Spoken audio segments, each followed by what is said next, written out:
তোমরা একটা সাউন্ড করবা না হয়তো ওই আমি রুমের ভিতরে।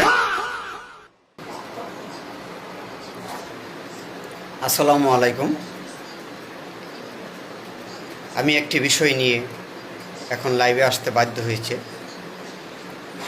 দেশবাসী সবাই জানেন আমি ত্রয়োদশ জাতীয় সংসদ নির্বাচনে কুমিল্লা ৪ দেবিদ্বার সংসদীয় আসন থেকে নির্বাচন করেছি।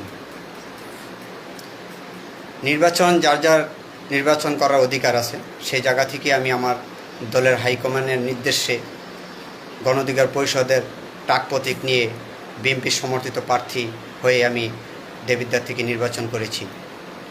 নির্বাচন পরবর্তী সময়ে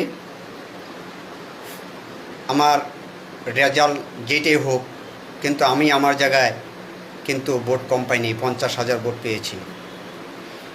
তারপর থেকে নির্বাচনের পর থেকে আমাকে নিয়ে বিভিন্ন শ্রেণীর মানুষ বিভিন্ন আমার পোস্টে বিভিন্ন খারাপ কমেন্টস করে আসছে, খারাপ দিক তুলে ধরছে।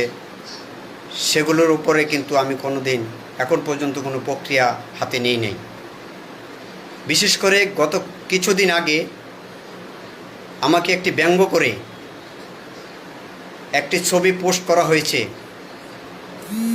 যেটা আইনগতভাবে মানহানির দিকে সবচেয়ে বেশি প্রাধান্য পায়।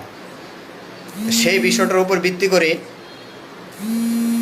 এটা আমার বিভিন্ন প্রক্রিয়া দিনে বিভিন্ন সমস্যায়, যেহেতু আমাকে নিয়ে একটি ব্যঙ্গ করা হয়েছে, সেটাকে কিভাবে রিলিজ করা যায় সে বিষয়ে আমি আমার বিভিন্ন সেন্ট্রাল বিভিন্ন শ্রেণী পেশার মানুষের সাথে আমি সেই বিষয়টা শেয়ার করি।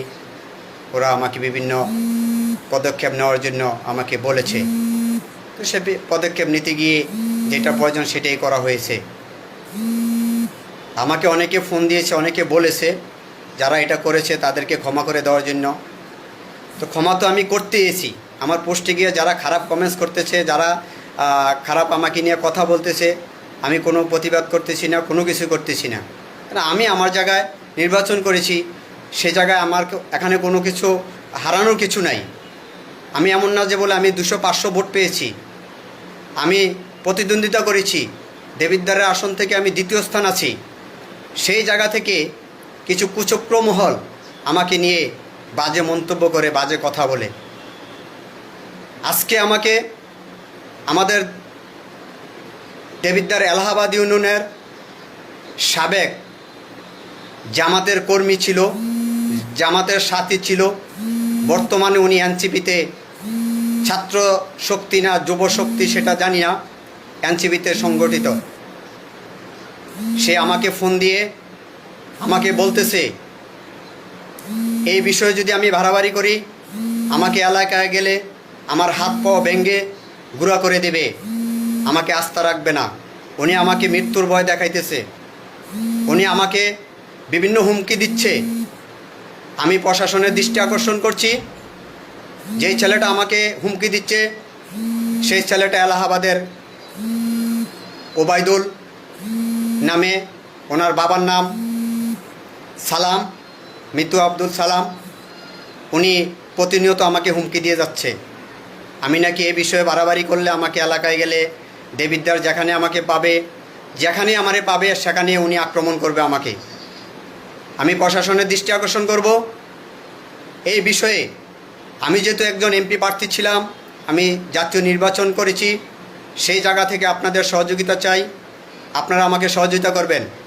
এই বিষয়ে আমি অলরেডি দেবিদ্বার ওসির সাথে কথা বলেছি, এসপি স্যারের সাথে কথা বলেছি, আমি বিভিন্ন জায়গায় কথা বলেছি। আমাকে এই হুমকি দেওয়ার কারণ কি?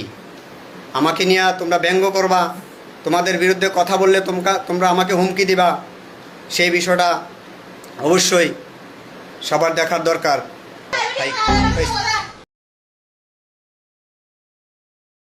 সাউন্ড করবা না হয়তো ওই আমি রুমের ভিতরে।